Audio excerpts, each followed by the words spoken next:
All right. We are going to be doing a little bit of a test here.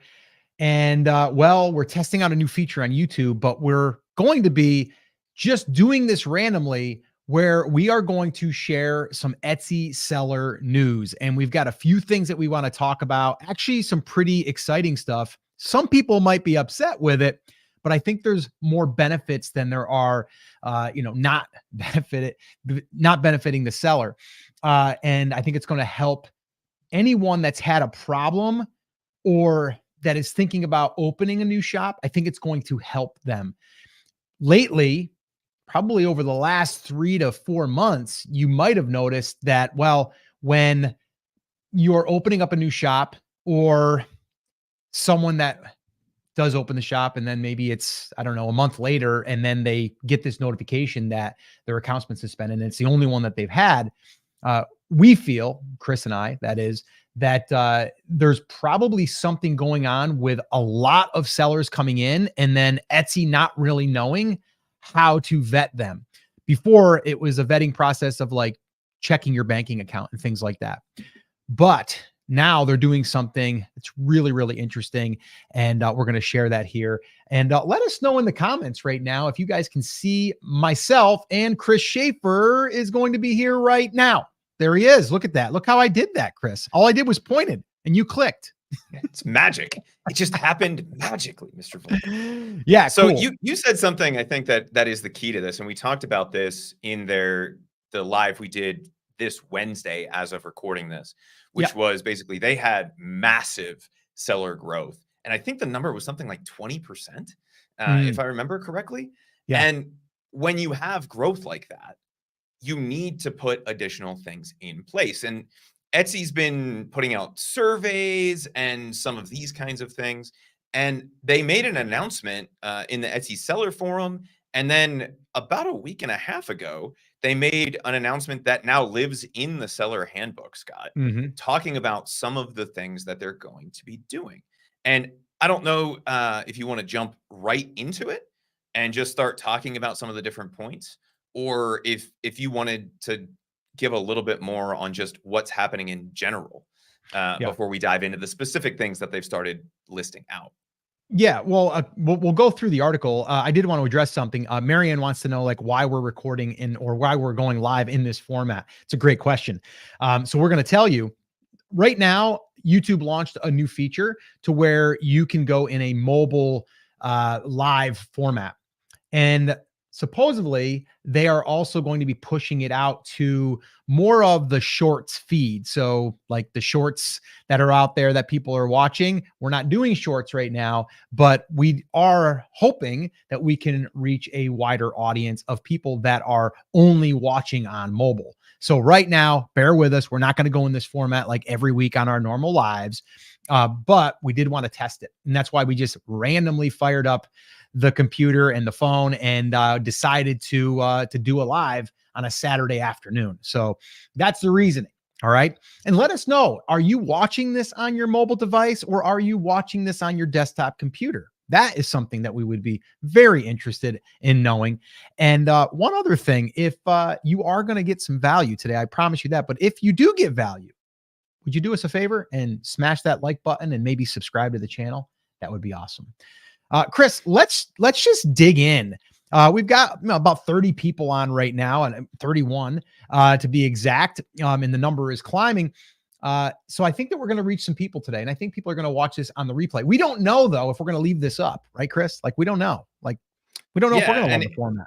That's kind of the thing. Is like it looks really good on mobile. It looks really weird pretty much everywhere else. Yeah. Right. Because it is a new feature from YouTube. And anytime they roll out these types of things, Scott, they don't tend to test it a lot before they roll it out. So you and I were looking at one of these the other day and I said, it kind of looks bad on desktop because they take like the chat is in a weird spot and they just basically moved everything to the right. Now moving forward, they're going to do a little bit better job with that, but it is mobile optimized, especially as more and more people are getting used to that vertical format. It's something that YouTube wanted to test. So we're going to go ahead and give it a whack. And hopefully we're recording the whole thing. So if there's any little snippets of value that come out of this, we can give you a standard looking video once we get off. Before we get going here, though, can you guys also do a little audio check for us? Chris sounds a little hot to me today, a little loud. I don't know if your mic got bumped or something, Chris, but I keep dialing it down and it keeps going back up again. So can you guys let me know? Does Chris sound okay? Is he too loud? Am I too low? Is it me? Like, I'm just curious here. We're doing this a little bit different today, so we want to make sure that we're not blowing anybody's eardrums out. And it looks like Zella is actually Italian here. Listen on mobile while cooking. I like that. What are we cooking today? What are we cooking? Just some good old fashioned Italian food? What kind of Italian food are we cooking? I'm hungry. All right, let's sounds fine. Okay. So he sounds fine here. Chris, you're good then. I don't know. Maybe it's just my speakers. I turned it down a little bit on my side, but my voice is also an octave lower than it normally is. So that can contribute to that. So now if I'm too low, just yell at me, y'all. No, you're good. We don't want to blow Scott's eardrums out either. So Cheryl said sounds extra good. Extra rich. I'm just rolling with that Barry Manilow voice. So Scott, we were talking about the fact that Etsy grew, and I think the number, again, guys, correct me if in the chat if I'm misremembering this, but I believe they added 20% more sellers than they had previously, based on the numbers that we shared at the beginning of the week. Well, I guess the middle of the week, right? In our Wednesday live stream. And Scott, the point that you were making earlier was basically Etsy has made a lot of different changes to try to combat the fraud and scams that come along with that type of seller growth. And one of the complaints that we were seeing and hearing a lot of was people would start an account, they take your banking information, and then kind of out of nowhere, they would suspend your account until they re-verified things. And you and I have even said in response to that, it's weird that they don't just do that before that they allow you to sell.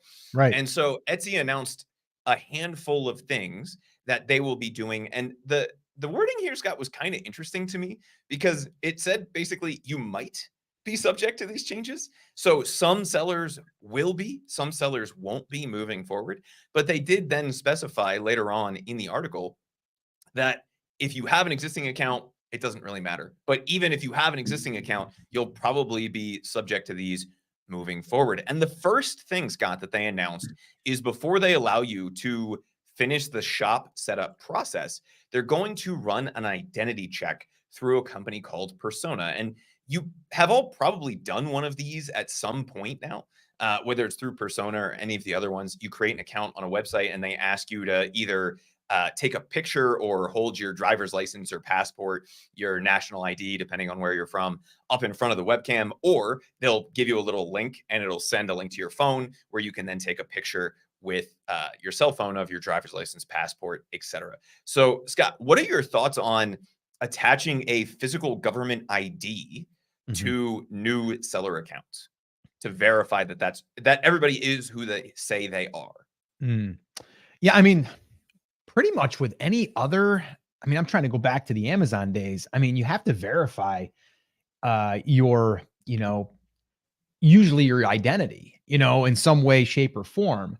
And I mean, personally, I'm okay with it. And the reason why I'm okay with it is because a lot of people right now have already experienced just the things that are happening in the messaging of Etsy. And, it's scary because it looks like Etsy and it's not Etsy, right? And I'm just using that as an example because what Etsy's trying to do is keep that out. And part of the reason why that's happening is because some sellers will just open up an account, not even to sell, but to scam, right? And then we also have it where people are just, setting up 10 or 15 or 20 accounts, no matter if they get canceled or not, and just not doing good things with it, whether it's just launching a whole bunch of products all at once with an automation that they build, 1,000 products in a day or more.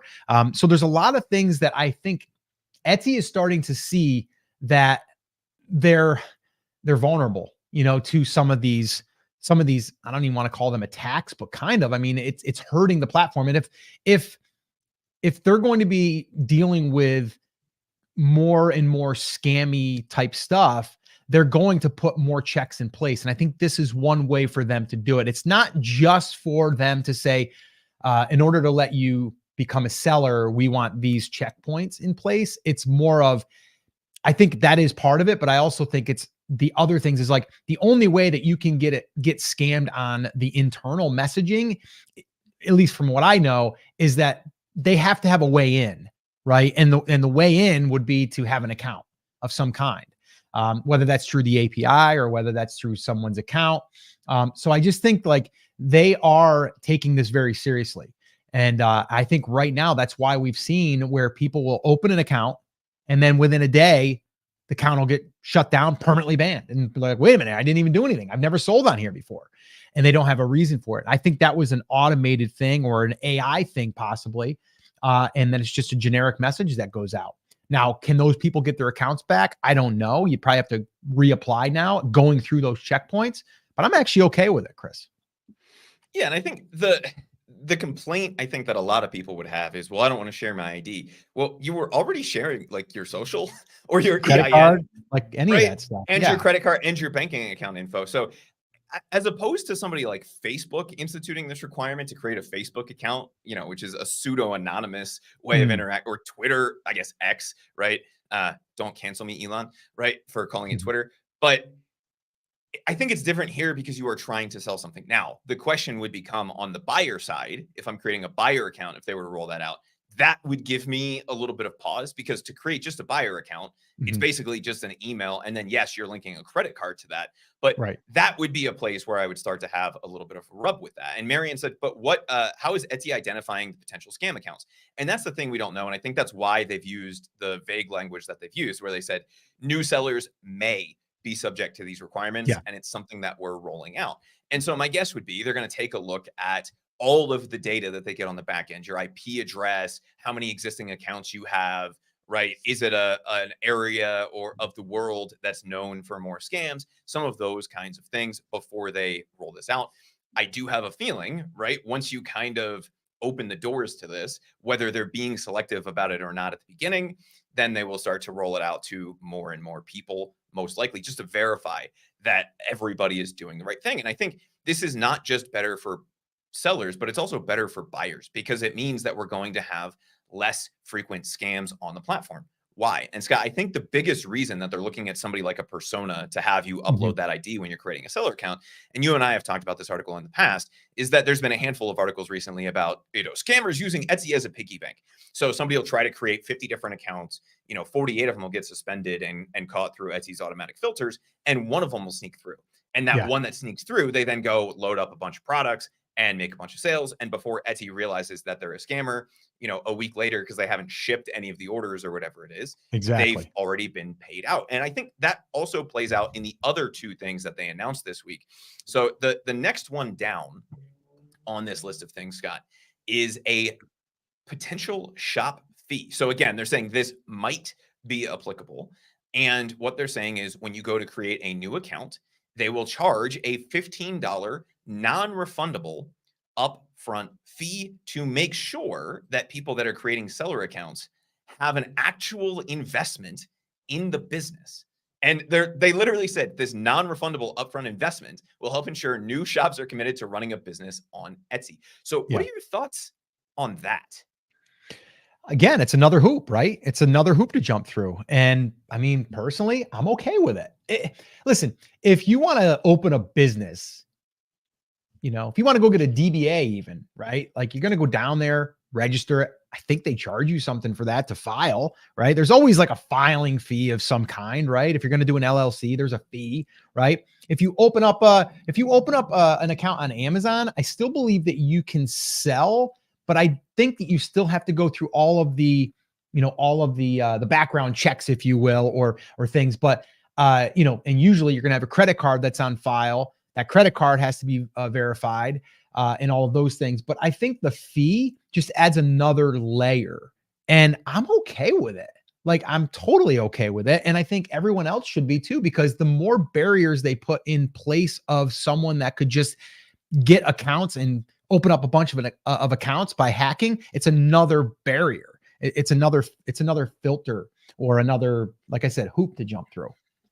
Yeah, I think I like the idea of the fee. And you and I were talking about this before we jumped on. I like the idea of the fee to a certain extent, right? Obviously, if they're instituting the identity check, there's a physical cost for that to them. Sure. And that is something that should be accounted for. The question that I would have is, what is their actual cost of that setup? Because it's Mhm. not $15, right? And then is there a better way that they could do that? And they don't say this in the seller handbook article, but I think it was in either the Etsy forum or one of the other articles that we read about this announcement, where Mhm. they said it will only be charged. So it's not charged during that process. It's Mhm. charged once the account is approved and ready to sell. So in my mind there, I wouldn't have a problem with them taking $5 of that out to cover the cost of persona. But then give me the other $10 in that in like account listing fee Yeah. Yeah. credits Yeah. Yeah. or Yeah. something like that. I agree. I Because agree. if the goal there is actually what they said, which is to make sure people have skin in the game, Mhm. then that guarantees that they set up listings, Yeah. right? And the whole point of skin in the game, and it's a reason we charge for some of our courses. You know, we give a lot of value here on YouTube, but at some point you have to say, look, if you want to follow this step by step, you should probably put up a couple bucks. And nothing that we sell, at least in my mind, is unreasonable from a price perspective. You know, No. $100, $200 to really master some of these things is an investment. And one of the biggest reasons that we do that is for all of the value that we get, for all of the times that we're on here live, for all of the videos that we put out, people take that advice and they take it 10% of the way. But the people who actually put up the upfront investment, in a lot of, because they have 50, 100, $200 invested in it, Yeah. have the desire then to go execute. So I understand that. Mhm. $15 to me feels like a lot if you don't get anything. Give me a month free of Etsy Plus Yeah. on the back end, Yeah. right? Yeah. It literally costs them $0 to do Yep. that. They still get to keep the whole 15 Well, bucks. and it will And encourage them to use ads credits, right? Like, I mean, that's what they do with Etsy Plus. You know, they're giving you, I think it's $5, right, towards your, yeah, towards that every month. So, it's like you're kind of getting that for free. Like you're paying for it, but like you said, I don't think they should give you a refund back. I think they should encourage you to basically get credit for the leftover, right? Or even the full $15. Like even the full 15, like, okay, let's do that. Like I'd be okay with that. Um, but I did want to say, Chris, though, I know people kind of get bent out of shape with the whole thing, but even if it was $15, Chris, if it was $15 and you weren't going to get it back, but you had the opportunity to start a business, would it be worth it? like seriously, like, are we really going to squabble about $15? I bet you spend $15 on a Chick-fil-A meal. I mean, I know I go there and I spend on 3 people for 2 salads and a Chick-fil-A meal and a unsweet tea, large, spending like $45. So don't get me going on the yeah. We're talking 2 lattes, right? Like 2 Starbucks fucking 2 coffees, maybe lattes, 3, man. right? What? How much is Cold a brew. If you black go coffee cold at brew, you're Starbucks? going to overspend on the cold brew. Come on. $5 a cold brew.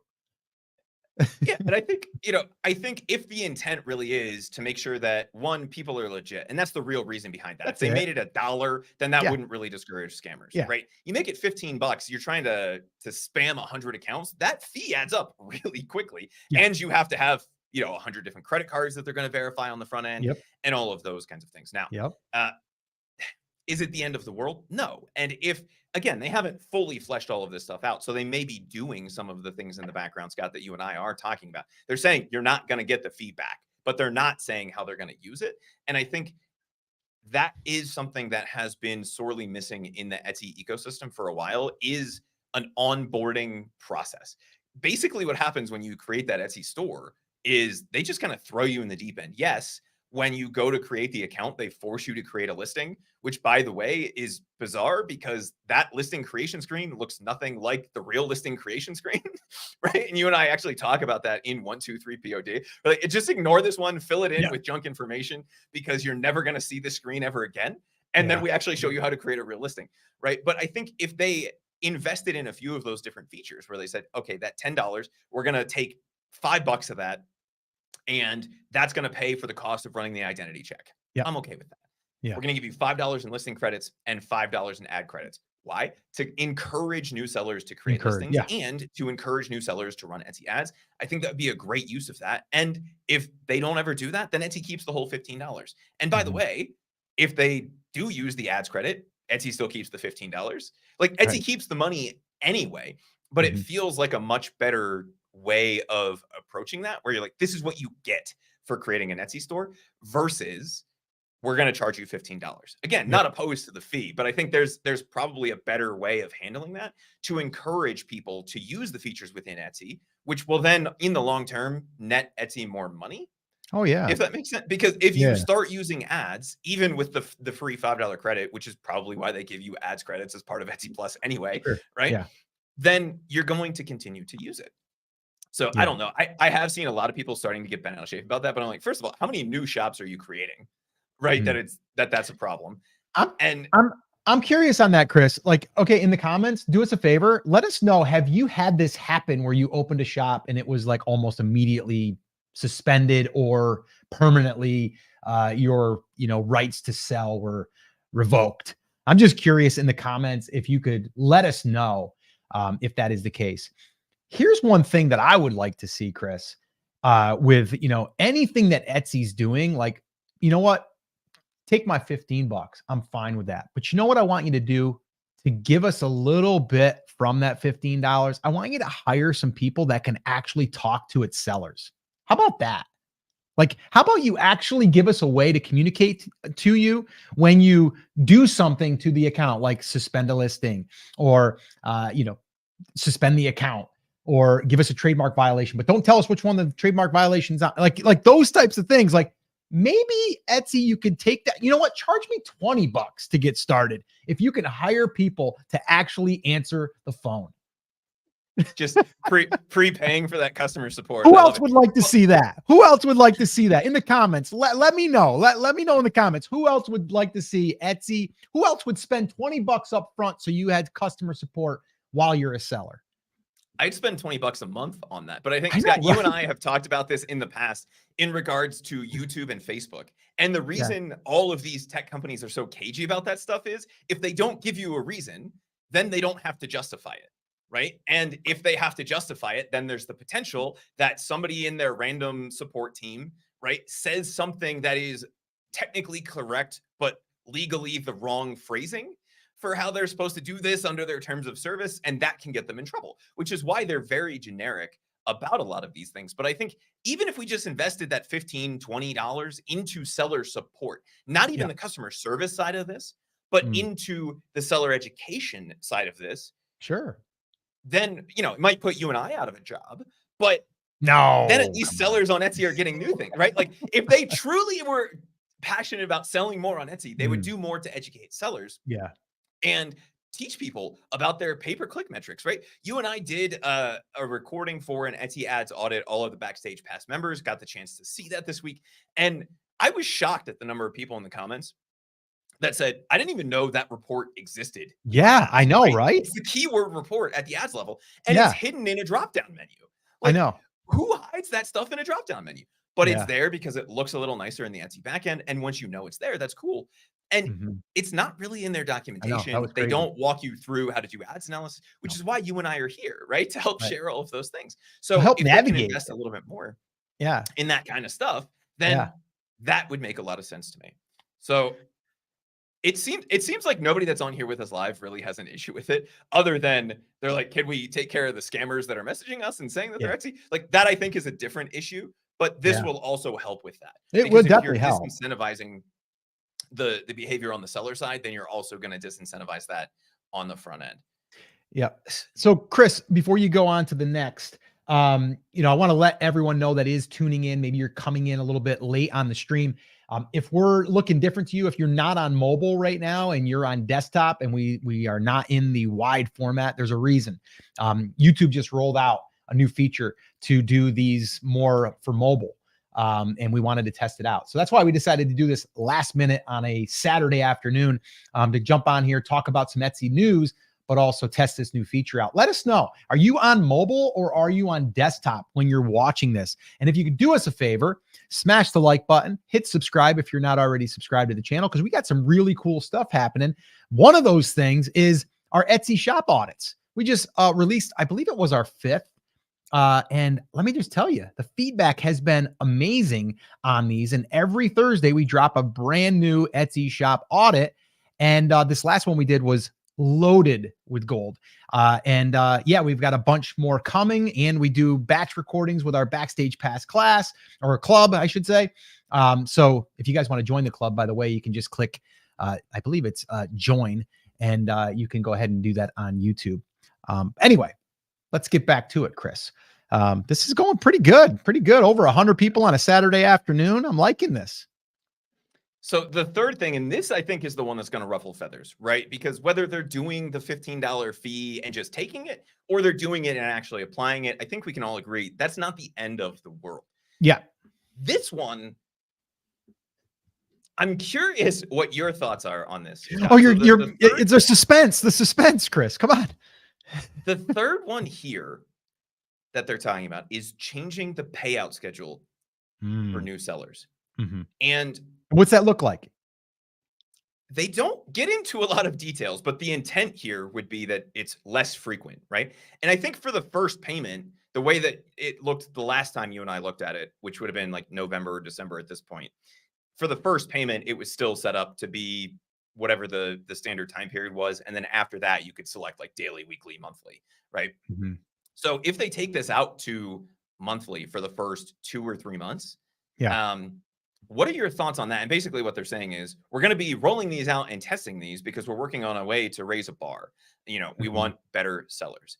And so they are saying we're exploring changes to payment schedules for new shops until they have a proven track record of sales. What is that? Right? Okay. Let's be more generic. Is it 3 months, 6 months? Is it 100 sales? Right? Yeah. We don't know at this point. Yeah. But basically they're saying we're making sure that sellers can fulfill the orders that they take. And again, this comes back to the fraudsters using Etsy as a piggy bank thing that we were talking about. And so, you know, it doesn't necessarily say that they're going to limit velocity, but that is kind of implied there because even if they're holding your payment, if you have a digital product shop, it doesn't really matter. It doesn't matter. It's right? It's delivered. Yeah. It sucks for print on demand. Well, maybe they come up with something for that. You know, maybe they come up with something. If you're selling digital, there's a different time period. You know, maybe that's the case. I'd be curious in the comments as well. If you guys could help us out here, let us know. What are you right now selecting for your payout to be? Us personally, we're doing ours once a week. So at the end of the week, I think ours is on a Tuesday actually. And then it gets dropped into the checking account every Tuesday. So I'm curious, what does it look like for you guys? And the reason why I do that, by the way, is even though you can pay your credit card at the end of the month, I pay mine weekly. I pay my the Etsy, not even just the Etsy fees, but like the Printify, like I will pay that credit card once a week. Because if I'm getting paid by Etsy, I just pay that. Now, if they switched it to where they were going to do a payout every month, then I would probably make that once a month. But right now I get the payment in, I clean out the account, and then the credit card is always like even. So I like that format for us. I don't do daily. I don't understand the daily. I don't even know why they offer the daily. I think that's kind of weird because I do see that as possibly being a problem. If you had something where they paid you out, now you get a refund. And now what do? They give a refund off the credit card that's on file. Like if there's not enough in the balance, like that would be weird to me to do a daily. I just wouldn't want to do a daily personally. So I'm just curious. What do you guys do? You know, in the comments, let us know. Are you guys daily? Are you weekly? Are you monthly? And I don't know if this would change for people that are already, maybe it'll get grandfathered of how you already are accepting it. But I'm just curious. But for new sellers, I would think it would be once a week or once every 30 days. It's funny that you said that because I just jumped into our test account to look and it has not changed. And we've never taken a payment or made a sale through that account because we just used it to create all of the trainings. And that's what we use when we show stuff on screens and stuff.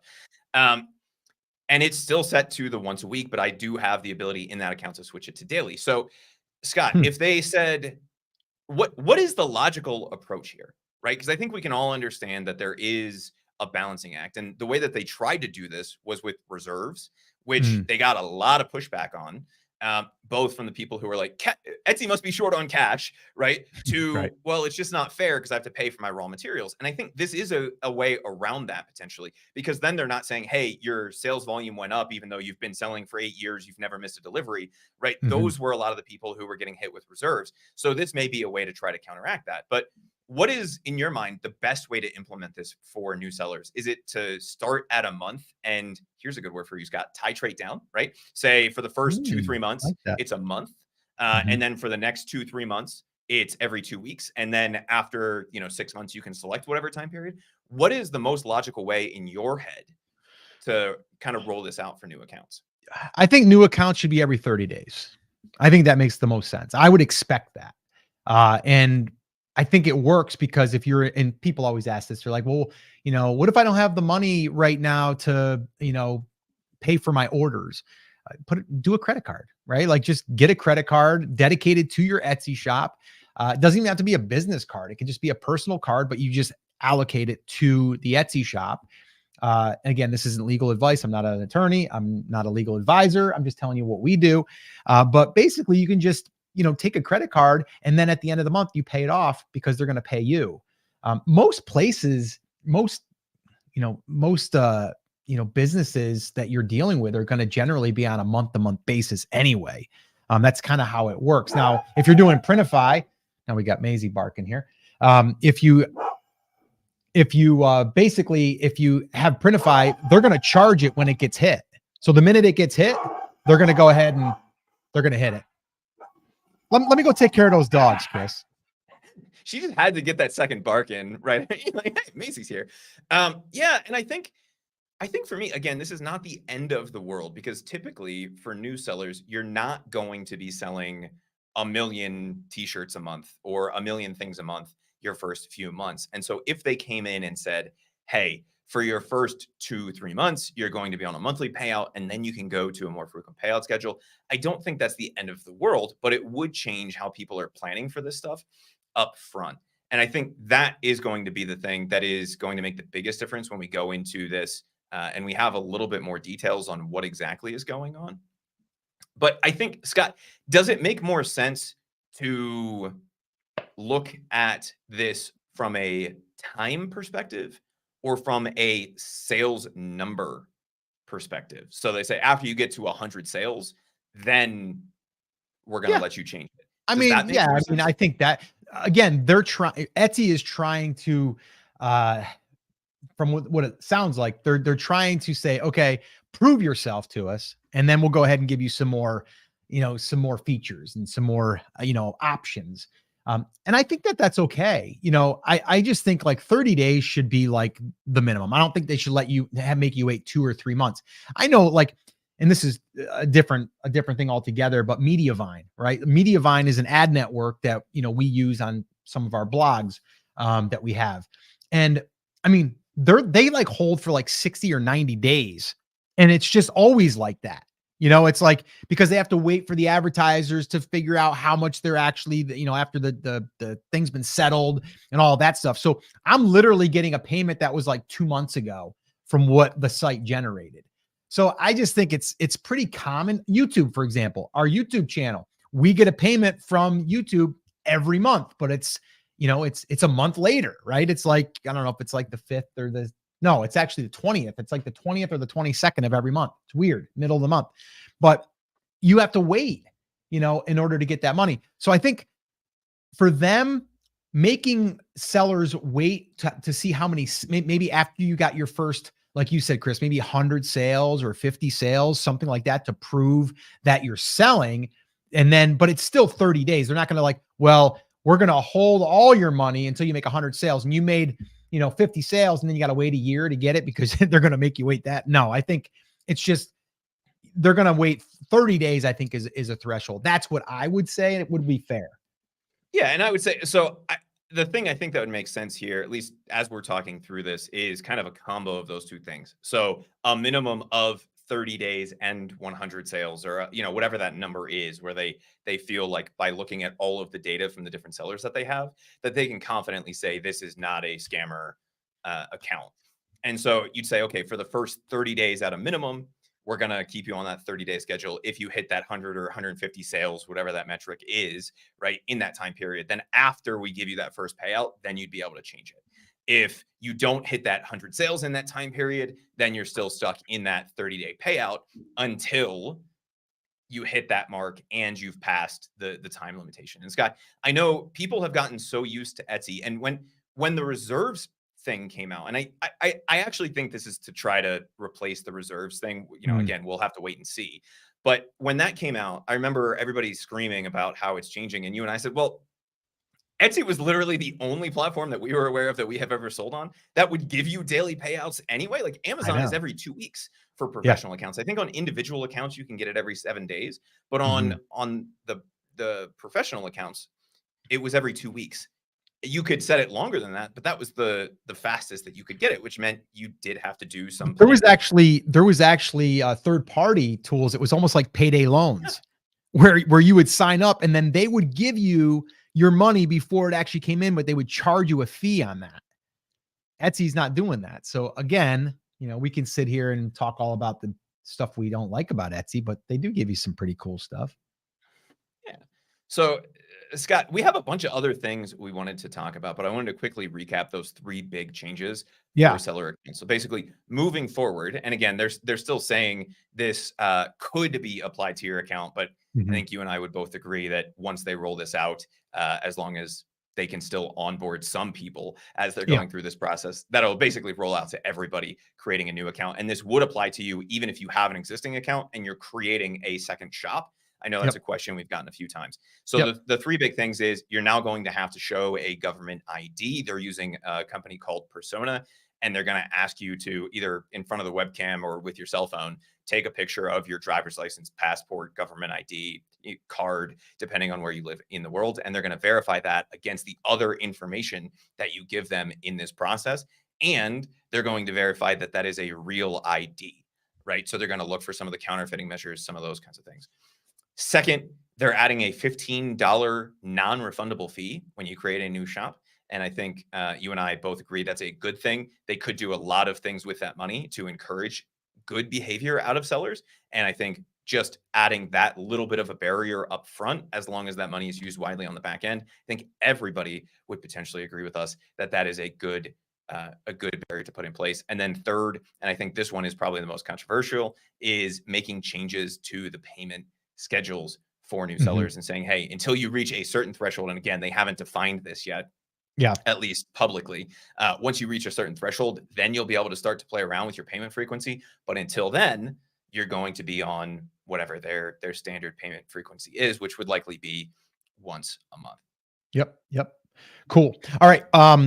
We're gonna, kind of fill you guys in on a couple other things too. Before we do that, though, real quick, if you guys are just joining us, if you guys are seeing that we're narrow on desktop, meaning it's vertical, there's a reason. We're just testing out this YouTube feature that rolled out for mobile users, so that's why we're in this format. So it might look annoying on desktop, and we apologize for that. But hopefully, you're still getting value. And let us know, are you on desktop or mobile if you're just joining us or if you're watching this later on the replay, if there is a replay, by the way. With that being said, if you guys have any quick questions for us as well, we'd love to be able to answer those for you. I see we have some of our Backstage Pass Club Pass members here too. So that's always good to see. That's awesome. But yeah, this was like a last minute little Etsy seller news session we wanted to do. I'm actually here solo this weekend. My wife and daughter are at a beach volleyball practice, so they'll be gone for the weekend because it's a little far away. It's like about 2.5 hours away. So I figured, you know what? I'm not doing anything this afternoon. Let's go ahead and hop on, Chris, and let's knock through some of these Etsy seller news things that we've been hearing about. So where do we want to go next, Chris? Where do we want to go? I know there's a couple other things you have on the docket. So where are we at? Yeah. Do we want to stick with the other Etsy seller thing before we move into some of the stuff that they're rolling out for buyers? You pick, man. Yeah. Well, that's the next one I have pulled up, so we'll just roll with that. Let's do So it. we talked a little bit earlier, Scott, about Etsy Plus, and we had some people asking us what that was, and it's basically their low cost subscription that you have that opens up some more things for sellers, like ad credits and some of those kinds of things. It gives you the ability to add in a custom domain, a few different things, additional shop customizations, some of those kinds of things. And according to a few different sellers, they got a survey over the last few weeks that was proposing some big changes to both that and the free version of selling on Etsy. Basically, instead of having, the free version that's supported by just the listing fees and transaction fees, and then Etsy Plus as a single, is it currently $10, Scott? A single $10 Yeah, I believe subscription so. they were testing out some additional tiers, and they were curious about sellers' thoughts on, should it be 2 tiers, 3 tiers, 4 tiers, and then different variations of that. What are your thoughts on adding in different tiers? And basically, the way that they were breaking this down was different tiers would have a few different things, different amounts of ad credits, different costs for listing renewal fees, right? If you were on the free version, maybe the listing renewal fee goes up to 40 cents, but if you're on, the $5 a month plan, then it drops to 20 cents, and different amounts of listings that sellers could create each and every month. So if we're looking at something like this, Scott, what are your Mhm. initial thoughts on breaking the Etsy seller backend into more tiers? And then what would you like to see if that were to happen? Yeah, I'm not opposed to it at all. I mean, the Etsy Plus is kind of already that right now because they do give you discounts. They give you an ad credit every month, and they give you some more features. Years ago with Amazon, it was kind of like A plus content. You could mess around with that. Also, you did. I think your listing fees were reduced. Um, eBay's been doing that for years. I mean, I've sold on eBay long time ago, and it was like you could list stuff, um, and you'd pay for listing fees and then the transaction fee and all that stuff. But if you did, I think it was I forget what it was called, but it was something that it was more of like now you're like a pro, like an eBay pro store. And then from there, you would get like either free listings or discounted listing fees. And then also the transaction fees. You'd also get some more features and things like that. So a lot of platforms have already been doing it. I think Etsy's a little behind on that, to be honest. I'm okay with it as long as the features are going to, benefit us as sellers. And I think one of those ways is give us customer support. Like make that part of it, who else here would like some customer support where we can actually call someone and talk to a human on the phone? That'd be amazing, Etsy. But yeah, I think that would be like, hey, if on the free you don't get customer support, if you get paid and you're a pro seller or a premium seller, however you want to call it, then you get seller support. I think would be huge. So yeah, I'm actually for it. And if that also allows them to roll out more features, even some pay-per-click features, and giving us some more things that we get access to, maybe more reporting, things like that to help us.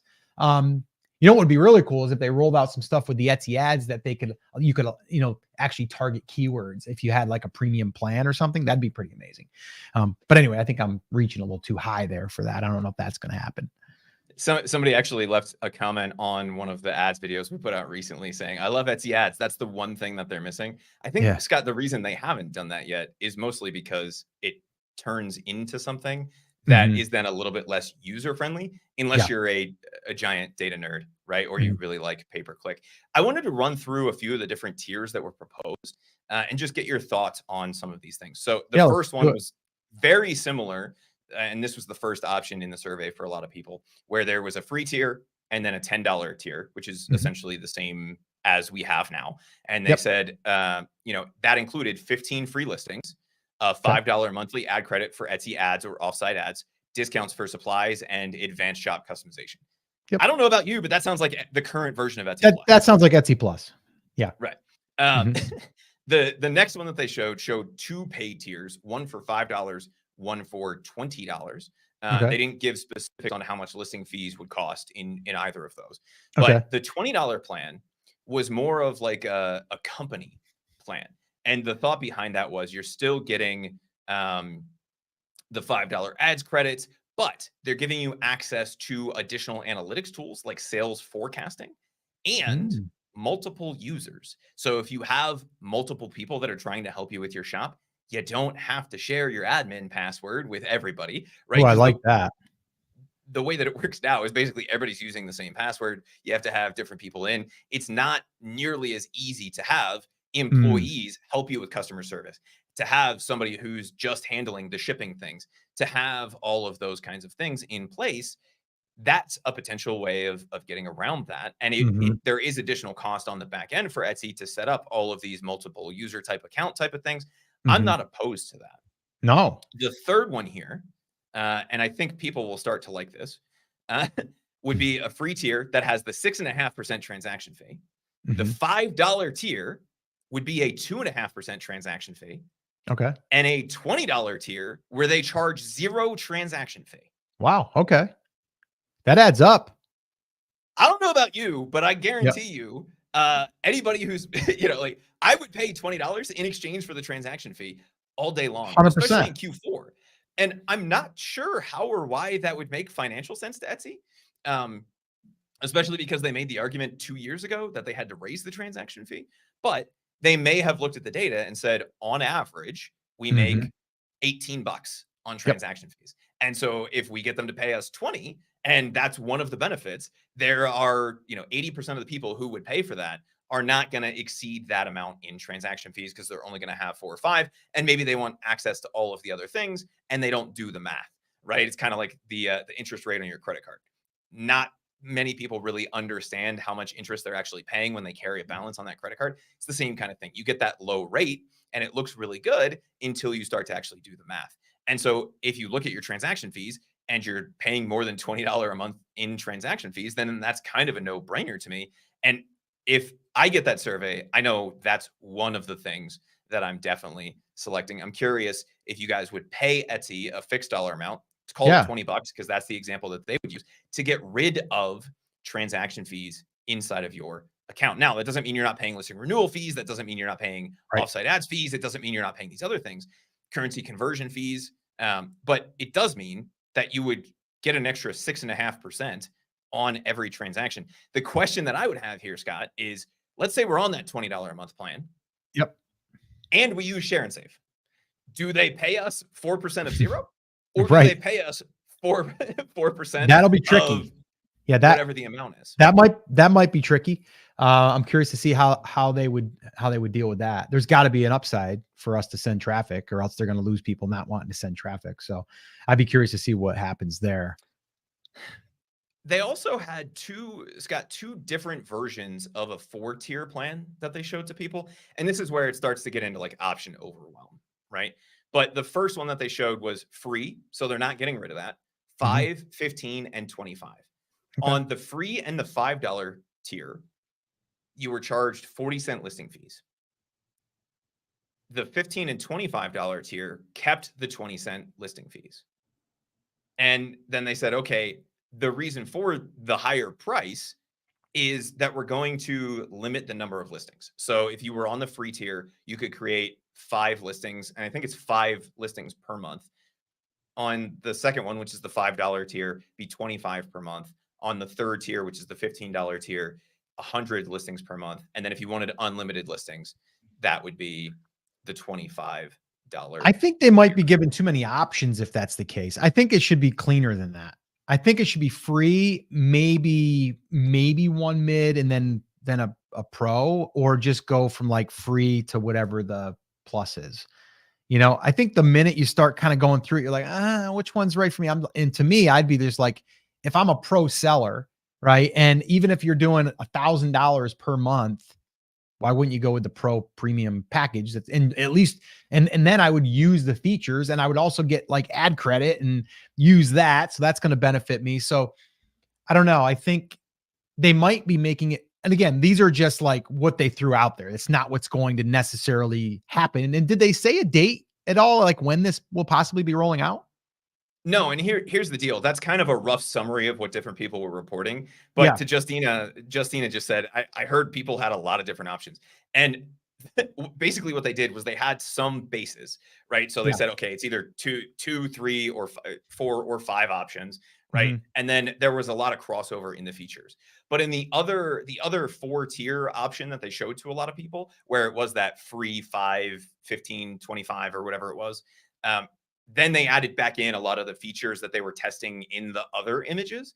And Mhm. so what are your thoughts, I guess, first, what are your thoughts on the different things that we talked about, starting with the listing tiers? So saying if you're free, you can only create a certain number of listings every month. If you're, let's just call it free 10 and 25, right? So 3, for 10, free, 25. you can create a certain number of listings. At $10, you can create a certain number. And then at 25, it would be unlimited. What are your Yeah, I thoughts like that. on adding that into the different tiers? I, Okay. I like that. I like that because then, if you're a super new, like brand new, and you're like, okay, we're going to go ahead and, you know, allow you to test it, right? So that way there, you're not risking anything, nothing. You can just get everything set up. I like that.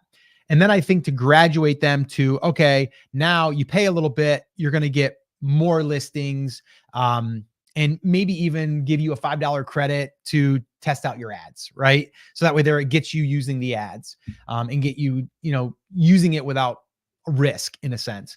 And then I think, yeah, for the pro or the premium, then it would be like unlimited, kind of thing. I think that's simple. I think that could work, for sure. I did want to, Zoe Spencer Sound, I believe it was, said that her Etsy suspended her account today. Worked so hard on designs for Mother's Day and had even made a sale. Now nothing again. So I'm just curious, Zoe, did they give you a reason? And number two, the question I would have for you is, if you got suspended, have you ever sold before and had any issues? And did you have any infringements on any of your designs before? I'm just curious if you've had any other mentions or any other emails or notifications from Etsy saying like, there's some red flags. And this is an example because we've been hearing that sometimes people, they aren't getting any warnings, right? It's just like they're open, they've been open for a month, they had a sale or two, and then boom, shut down, right? And we have no reason why. Yeah, So I'm and just curious. American Nana just said they suspended me as well after an hour, and that actually sounds like a typical new account suspension, which Yeah. seems to be the thing that they're trying to fight with Mm-hmm. what we were just talking about in terms of adding in some of the new qualifications for sellers before they allow you to create it. Yeah. Right. And she said, Zoe just said, I Oh. told them the wrong birthday and it doesn't match my VAT. So you should be able to solve Ooh. that. Right. You just say, hey, I mistyped it. Or, you used American dates, which is, month, day, year instead of day, month, year, like the entire rest of the world. Just whatever that explanation is, that's not an unrecoverable error. Right. Mm. So they should be able to help you fix that and then get you back in. Scott, the other features that we talked about. So we have, the Etsy Plus now, which has the ads credit and access to more shop customization, custom URLs, some of those kinds of things. Mm-hmm. Beyond the transaction fee one, which I think we could all agree would be amazing, but is also probably the least likely one. Yeah. What are some of the other things that you would like to see them roll out if they go to more of this tiered approach? I think, on the seller fee, I think they could bring that down. They could titrate that a little bit. I don't see that going necessarily to zero, and I think Mm. you probably agree with that. But is there anything else that if they had, that zero, $5, $25 plan, right? 0, 10, and 25, I think were the levels I gave you before. Mm-hmm. What are some other things that would make sense for them to include in there? Well, I mean, I think you covered it. I don't think they need to give much more. I think that's probably enough. My biggest thing is like give us support. I mean, I keep saying that, but it's just like that should be something that gets unlocked, that you actually get a customer support person that you can talk to, and not just a generic, reply that's canned, that's a template that someone's just sending. So I mean, I don't really, I mean, other than, yeah, I would love more features as far as like looking at the data, looking at the analytics, and being able to have more of an in-depth look at the Etsy ads, more targeting. Like, yeah, I would love for all of that stuff. But honestly, if we're just looking at like, if they're doing this to, number one, to have this fee there, so this way here we kind of get people that are serious to kind of pay, and then they unlock something, I think that's fine. I don't know that I need anything else, Chris, and I don't know anything else other than the things that you and I've been frustrated with, which is basically just customer support and give us more data, like give us more of the things that we can actually improve upon, and let us know if something is suspended and why, right? Like, don't just make us guess. I don't know. That's kind of where I'm at. Yeah, I think everything's cool the way Justina it is. said, Just give us some support and some more analytics and some more insight.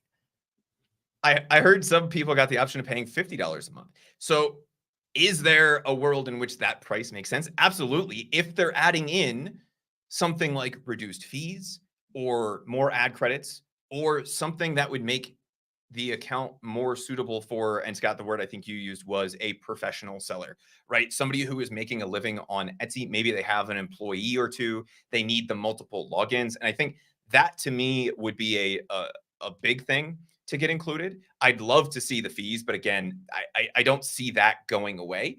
And I think they could even say, hey, maybe it's less for offsite ad fees before they would say it's less on transaction fees. But if that's an option that they've proposed, then they probably have some data around it, or they wouldn't have brought it up, right?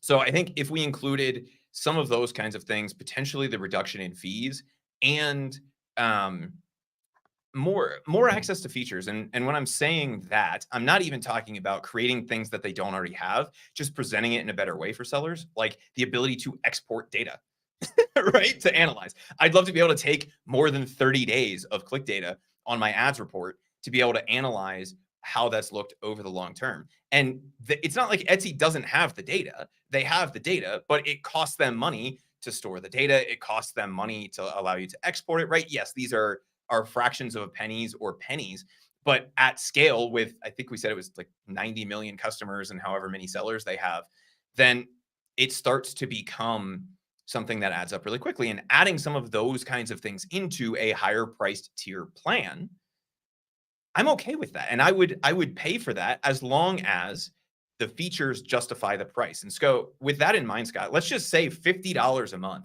Mhm. is the top end tier here.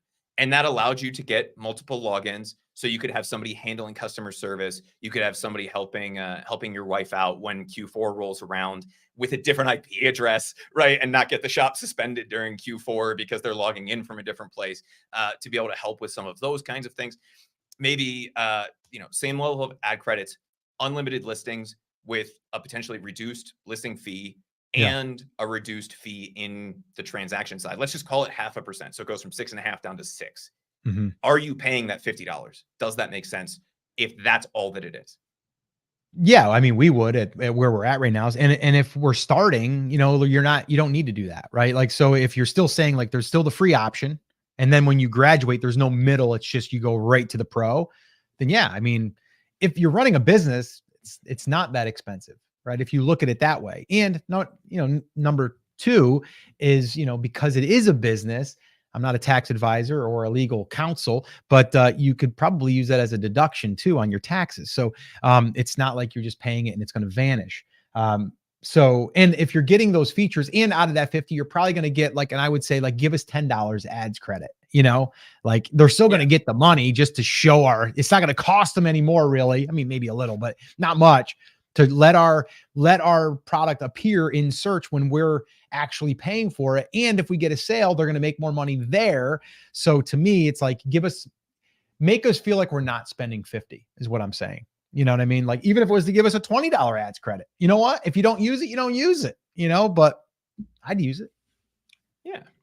So what are your thoughts on the limitations in general? Is that something that would make sense? So having a limit on the number of listings you could create on free, does that just that to me seems to be a no-brainer, and it's another Yeah. step to say, hey, we're trying to prevent as much fraud as possible, right? It's $5. You're going to get it back in ads credits anyway, or in lower Mhm. listing fees to then go create, 100 listings a month, which quite honestly, unless you are just spamming products onto the site, you're probably not creating 100 new listings every month. Right. Um, and so that may be another reason that they're looking at this is yet another fraud prevention step to say we don't want people coming in and creating junk listings. And that's something they talked about in their Q4 report was one of their Mhm. big strategies for 2024 is focusing on creating better quality search listings.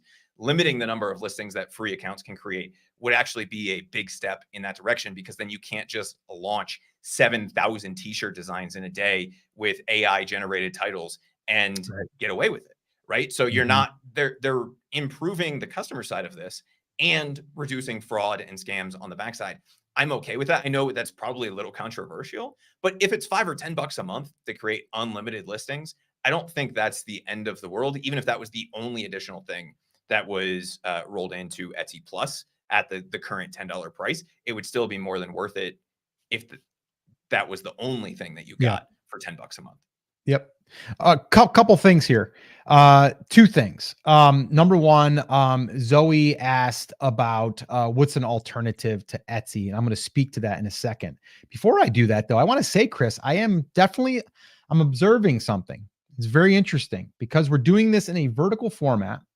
We're probably showing up in the shorts feed, getting more spam comments, Chris. I've probably blocked about, I don't know, 8 or 10 people already. Yep. Right. And you did a couple, so like 10. So I'm learning that, by the way. So a little bit more of the people just trying to get people to click over to their YouTube channel or something, I guess. I don't know. But anyway, just a little observation on my end. So that's interesting. But yeah, so Zoe, let's address this, Chris, because I think this is something I want to touch on. People get frustrated with a platform. Amazon. I've sold on Amazon. Chris still consults on Amazon. We've run businesses together on Amazon. Sold my last brand, which was a lot on Amazon, like probably 60, 70% of it, maybe even more, was on Amazon. Love the platform. But we had these same conversations with Amazon sellers. Okay. If you go to an eBay forum, gonna have the same conversations, gonna have the same gripes. Go to Etsy, same gripes. So let's just go ahead and build our own platform. Let's build our own Shopify store. Sounds great. And it is great. But here's what we need to understand. It's a lot more work to basically get customers and traffic to come to your Shopify store.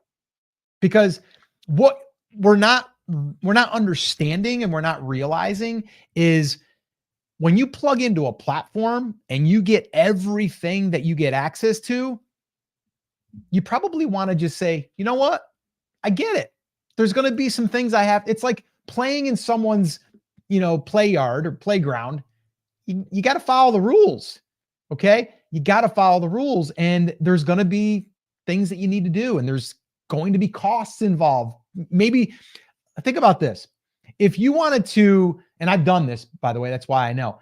Let's say that you wanted to take your business and go to a craft show. You're going to pay $250 to go to that craft show. Well, you're going to set up your booth. You're setting your booth up because there's going to be traffic coming in of buyers that have been advertised to that you didn't pay for, but you paid $250 for the booth, let's say, and the time to go there and set it up and all that stuff. You've got your own credit card now. You got to get your credit card machine kind of hooked in and get that all done. You're still going to pay the fee on that end, but you still got to get that hooked up. You got to get it all set up. You got to hook up Stripe or whatever you're using, right? All of these things that we don't realize are all built in and baked into the platform. And the reason why I'm bringing this up is because I'm a fan of having your own traffic. I'm a fan of having your own email list. I'm a fan of building out your own website. I'm a fan. We've done it and it's great. But you also don't want to say, oh, this platform sucks because, they have these weird rules, or they suspended my account and now I got to jump through a couple hoops to get it back or whatever, and then just abandon it because you're abandoning a really great opportunity. So that's kind of how I see it. And I just want people to realize, like, right now, if you're going to go all in on Shopify, you are going to have to learn how to run ads, your own ads, Google ads. You're just not going to put up stuff on Shopify and it's magically going to bring traffic over to your products. You got to learn Google AdWords now. Okay. And Google Shopping, and then probably some Facebook ads. You got to learn all that. And then guess what? You're going to get an ad. You're going to put it up, and Facebook's going to basically say, you can't run that ad. And you don't know why. They don't give you a reason why. How do I know this? Because it's happened to us several times and it's frustrating as heck. So it doesn't matter. And Chris, I know you could speak to this probably better than I can because you've run a lot of ads, millions of dollars worth of ads on all different platforms. Is there any platform that is just everything's perfect, and you don't have to learn anything or deal with people that are giving you like no insight as far as like why something happened? Am I missing something, Chris? No, and I mentioned this a little bit earlier. They typically just don't give you a reason because it can open up legal liability for them, right? And so, one of the things that drives me the most nuts, especially with something like Facebook ads, right, is they're like, hey, this is a smoking cessation product. You're like, this is a water bottle. I'm not sure how you got that. And you appeal it and they're like, no, no, no, it's definitely a smoking cessation product. And you're like, how? It doesn't say smoking cessation. It doesn't say nicotine. It doesn't say anything anywhere about smoking or smoking cessation. In fact, it says aluminum insulated water bottle. None of those things are related to what you're saying that it is. And they're like, yeah, I clicked the button. Now you can't do anything, right? And the same thing is happening on Etsy. On the upside, it appears that Etsy is at least trying to deal with it proactively so that there's fewer of these things on the back end, right? If Facebook was a little bit more diligent about verifying who it was that was running their ads, and instead of banning your account because you're traveling and you logged in from a different IP, they asked you to verify you were you by showing the same document that you used to verify your account, that would probably be okay. And that seems to be more of the approach that Etsy is taking. And basically a long way that you could go to solving this is just having a little bit more human interaction. The question is that scalable, and how much does that cost versus how much does it cost to go the other way? And the answer is it's almost always cheaper to have a robot do it than it is to have somebody who actually understands the language that the seller is speaking, that works in a time zone that the seller is in, and all of these kinds of things. I've been going back and forth, Scott, with drip email marketing this week. And for whatever reason, they put me in with the European support team, right? And they're like, well, your integration is fine and there's no problem. And you're like, well, here's the problem. And they're like, we don't understand what the problem is. You're not showing all of the customers. Okay, we fixed it. No, it's still a problem, right? So this is not an Etsy thing. This is not a Facebook thing. This is an everybody thing. And they're like, we don't understand what the problem is. Here's the problem. You're not putting all of the orders from the store into the email marketing software, which is kind of important, right? Yeah. And they said, oh, we found the issue, resync it, right? So resync everything over. The same customers that were missing orders are missing them as before. We're not sure. Okay, great. That's fine. Thank you for that answer. Now don't tell me that it's solved. I had the same thing happen with a different tech company this week where they said, I put in a support ticket because I'm like the admin in the account, and I went to turn a feature on and it turned on, and then it makes you save it. And I hit save and it said unauthorized access. I'm like, I'm the account owner, right? So reach out to their support. And the guy goes, oh, I turned that on for you, right? He enabled the feature. Okay, now can I turn it off? I'm not leaving the chat until I know that I can turn it on and off, right? Because I turned it on could mean he checked the button or that there was something wrong with my account. He turned it on. No ability to manipulate the feature, still having the problem. Put in a support ticket. They got back to me this morning, said, problem is solved. The rule is enabled. The feature's turned on. So what do? I log into my account.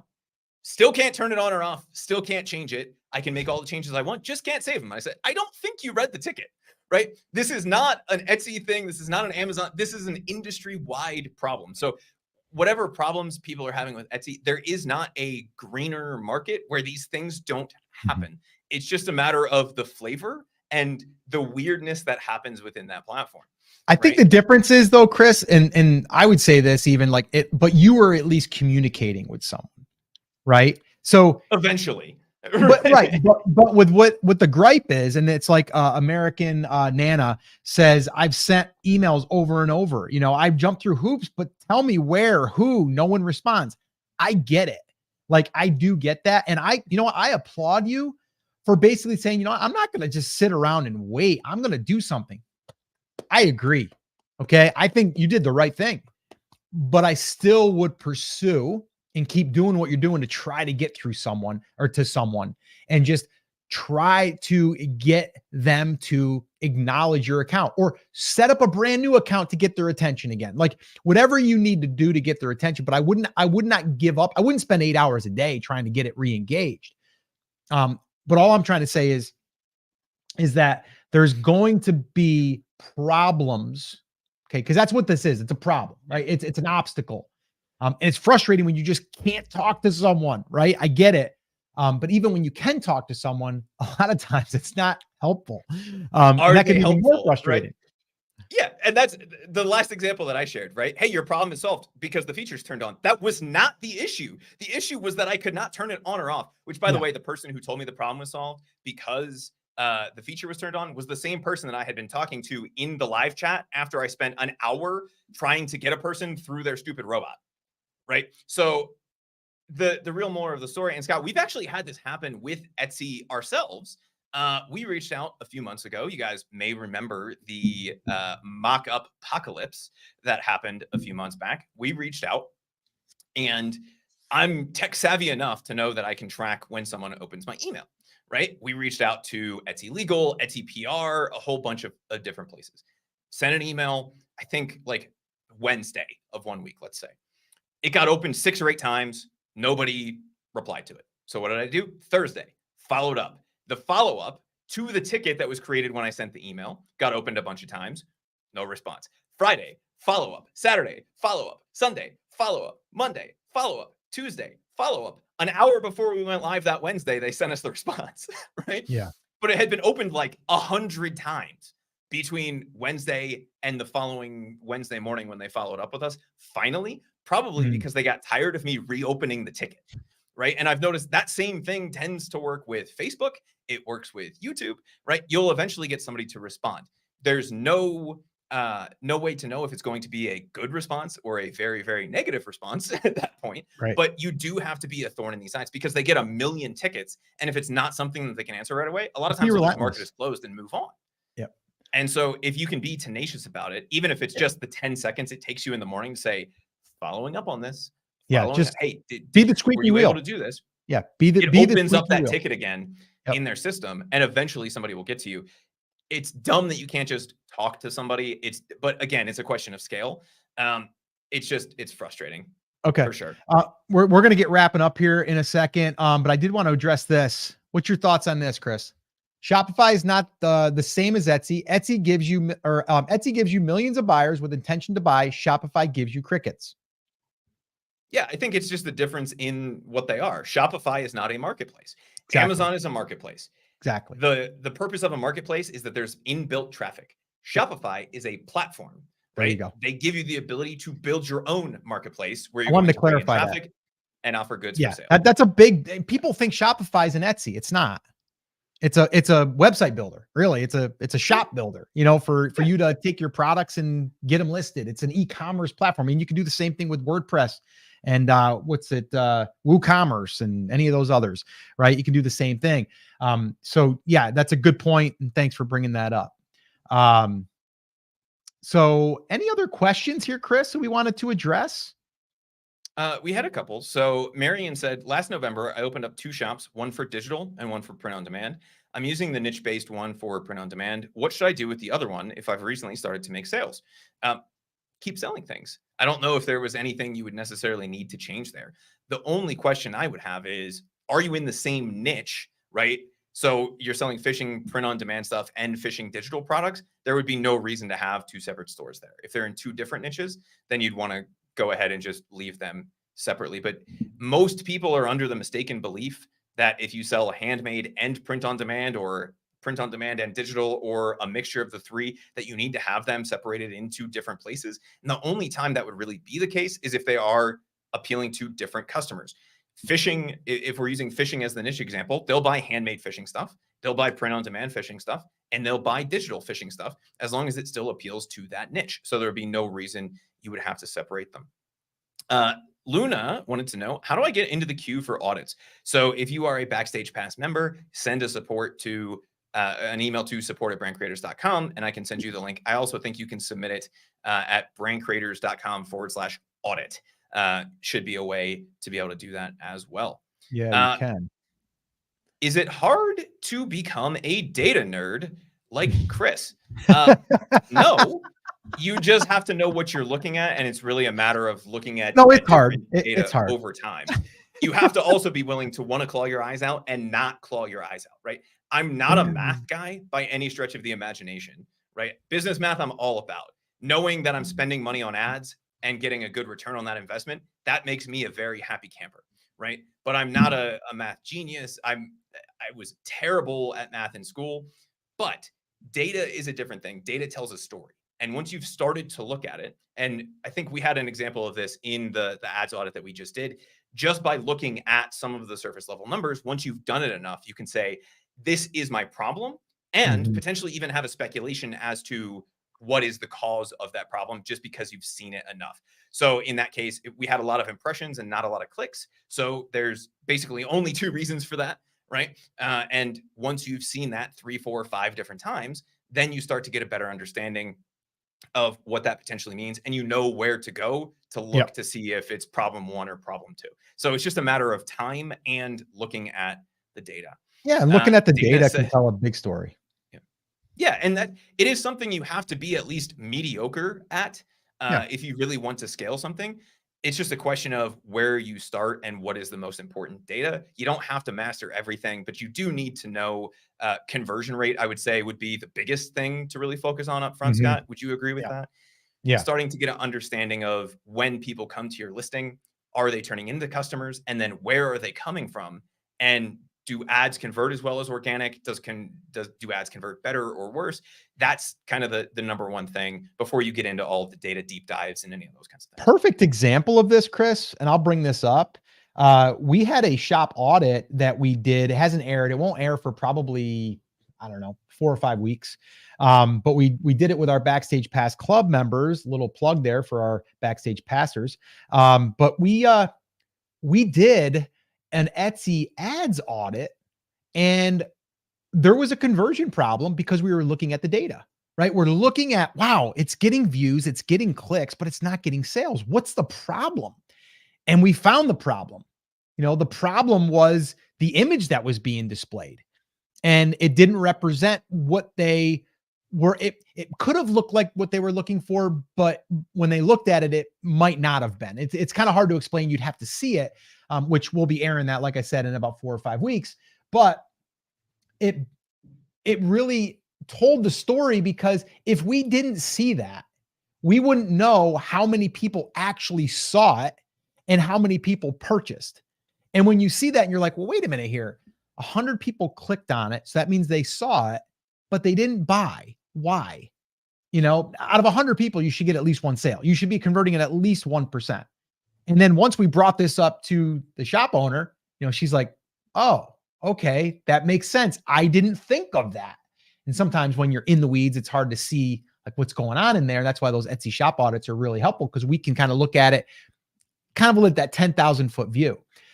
So that's the data. That's the power of the data. I'm not a great, like data person at all, but I understand like the marketing flow. Like I understand eyeballs, and then if they're actually in the listing. So in this case, it's like eyeballs, or people are scrolling, and then you have your click-through rate. That's another number. Boom, they click, and we can see what that is in the analytics. And then from there, they get in there, and then we're like, okay, now they saw it. So they didn't just see it. They clicked on it because they're interested a little bit, and then they get in there, and then they don't buy. Why is that? Now we have to look at the other side of it, and that's the conversion piece, right? And then there's things that we can look at there, but the data does tell the story. And that's why we're a huge fan on Etsy ads, because you can immediately get that data. Now that doesn't mean you can't get data. They have still the beta search, in your analytics that it shows you. It's still in beta. It's been in beta for like a year and a half. 2 years on. Yeah. Yeah. I mean, but it shows you like search, like who's been searching and, kind of going through that. But with ads, you can instantly get it in front of the right people. And then you can start to kind of reverse engineer it. So I'm a big fan of that. And if you guys are not in the Backstage Pass Club and you would like to join us, you can actually watch the one that we just did, by the way, which is three Etsy shop audits. One of them was an Etsy ads audit. And you can go and watch that one, and you can go to brandcreators.com/club. Look at that right there, Chris. I'm pointing right up because that's where it is. I can see that's where it is. So if you guys want to join us there, and we have another one coming up in 2 weeks, about 2.5 weeks. And we're going to be doing another 3 Etsy shop audits. And those again they'll be done with our Backstage Pass Club. They kind of come in on our live recording session that we have of like 3 Etsy shop audits. They get to ask questions, and then those will air weeks later on the YouTube channel. You can also go binge the ones that we've already watched or that we've already created. There's like 5 right now. All right.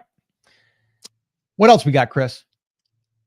So Miriam said, is there a chance to get like a spreadsheet? There's really only 3 problems that you will have, right? And Scott, you said something a minute ago that I think is the reason I like data, is you said data tells the story, right? I don't like the numbers side of it, but I like that it tells me the story that I need to know to be able to solve whatever the problem is that I have in my business. And there's really only 3 problems that you'll run into. You're not getting enough eyeballs, meaning you're not getting enough impressions, be it on ads or in Etsy search. You're not getting enough traffic, meaning you're getting shown, but nobody's clicking on your stuff. And then you're not getting a high enough number of the people who are coming in to turn into sales. Your conversion rate is low. The solutions to those will all vary based on a whole bunch of different things, but those are really the 3 main problems that you're going to run into. It's not really much more complicated than that. So if you're not getting eyeballs, we need to figure out why. If you're getting eyeballs and not clicks, then that's where we need to focus. If you're getting eyeballs and clicks, but you're not getting sales, that's where we need to pay attention to. So that's really what we're looking for when we look at that initial data. And that's it. Yeah. All right, cool. Any other quick questions? We got to wrap this up. We went way longer than we thought today, huh, Chris? My audio just went out on my headset, so give me 1 second here. Okay, we will do that. So guys, we are going to be wrapping this up. Again, this is last minute, kind of like random. We just decided we would jump on and share some of the Etsy sellers news that we discovered ourselves. And I'm just really thankful that you guys showed up. And if you guys are watching this on the replay, let us know. Are you watching this on your mobile device, on a phone? Because then it will look okay. It'll look good. If you're watching this on desktop, you might be wondering, why is it in a vertical format? And the reason is because we set it up that way because YouTube just released a new live feature for mobile devices only that will show up in the Shorts feed. And I know this is long for a Shorts feed, so I'm not sure how it will be performed, but we figured we'd give it a test. And I'm pretty happy with what happened here today. We were over 130, 140 people, I think, which is great. So really cool to hang out with you guys. So Chris, any last minute things that we want to mention or anything, or can we get on out of here for Saturday afternoon? I think we can let it go. We will have to come back at some point if you guys want to hear about some of the things that they're rolling out on the buyer side that can have a huge impact for sellers. Because as we were talking about in last Wednesday's live, as of recording this, right? Etsy has kind of 4 or 5 things that they're really focused on. Most of it is not on the seller side. Most of it is on the customer side. Their goal is to turn customers into repeat buyers and turn those repeat buyers into really loyal customers.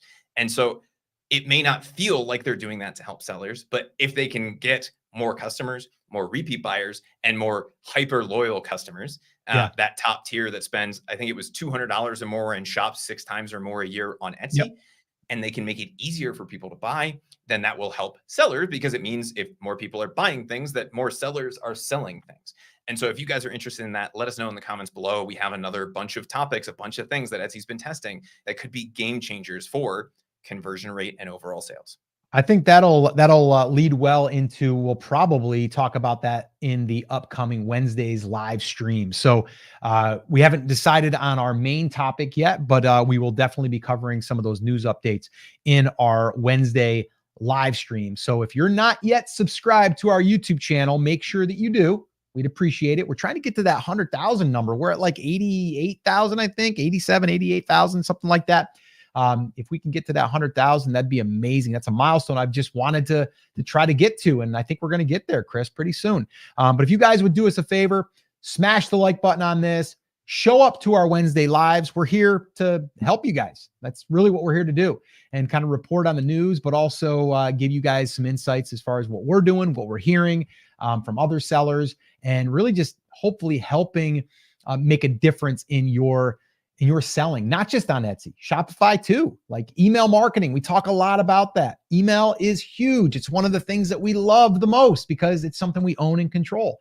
And we've got videos on our YouTube channel. We did a live all on email about 2 weeks ago. So again, if you want to go back into the archives, you can go into the live tab and you can see some of our past live streams. And one of them was a full training on email marketing. And it's been updated since they rolled out that they weren't going to be allowing us to use the email integration from API tools like Everbee. But we still are able to use Everbee in a really cool way to build our email list and to still send emails to our customers. So definitely make sure that you check that out. I'll leave that in the description here as well once we end. So if you're watching this in the replay, it should be there. All right. So guys, that is going to wrap up this vertical live stream. So we're going to see how it goes. I don't know. Wednesdays we'll be back to the standard, the horizontal, way that we normally do these, and it will be right back to it. But this was just a little test, and we figured we'd come on here and see if we could test this thing out. Looks like it went pretty good. So do us a favor, smash the like button, hit subscribe, and we'll see you guys next week. Take care, guys.